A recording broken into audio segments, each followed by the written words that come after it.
প্রশ্ন বলছেন, আসসালামু আলাইকুম। ওয়ালাইকুম আসসালাম। আমার প্রশ্ন, কবরস্থানে কি জলসা মাহফিল করা যাবে? আর ফলের গাছ বা এমনি গাছ লাগিয়ে কি ব্যবসা করা যাবে? আর সেই ফলের টাকা কিংবা কার্ড বিক্রির টাকা মাদ্রাসা, মসজিদ কিংবা কবরস্থানের কাজে লাগানো যাবে? একটি প্রশ্ন। কবরস্থানের দুটো অংশ।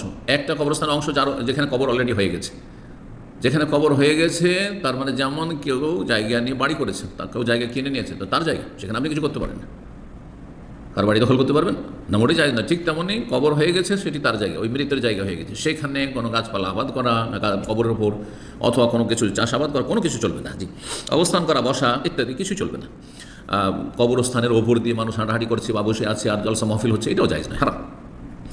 কিন্তু বাকি অংশ যে রয়েছে কবরস্থানে খালি পড়ে আছে, আগামীতে যে লোকগুলো মারা যাবে এখানে দাফন করা হবে, শাহাল কবরস্থান খালি জায়গা, সেখানে যদি জলসা মাহফিল করে জায়েজ, কোনো অসুবিধা নেই, জায়েজ আছে।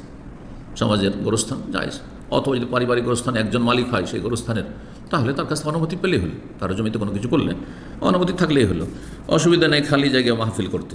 ফলের গাছ লাগানো খালি জায়গাতে কোনো অসুবিধা নেই, শুধু কবর লাগাবে না। এইরকমই যে কোনো গাছ লাগিয়ে ব্যবসা করা, অথবা সেখান থেকে কাঠ বিক্রি করে সেই টাকা পয়সা মসজিদে, না মসজিদে কেন লাগাবেন, কবরস্থানে, যেহেতু কবরস্থান অফ করা রয়েছে কবরস্থানে, সেখান থেকে যা আয় উপার্জন হলো সেটা কবরস্থানের কাজে লাগাবেন। এইটা হচ্ছে শরীয়তের বিধান। আল্লাহ তাআলা আলাম।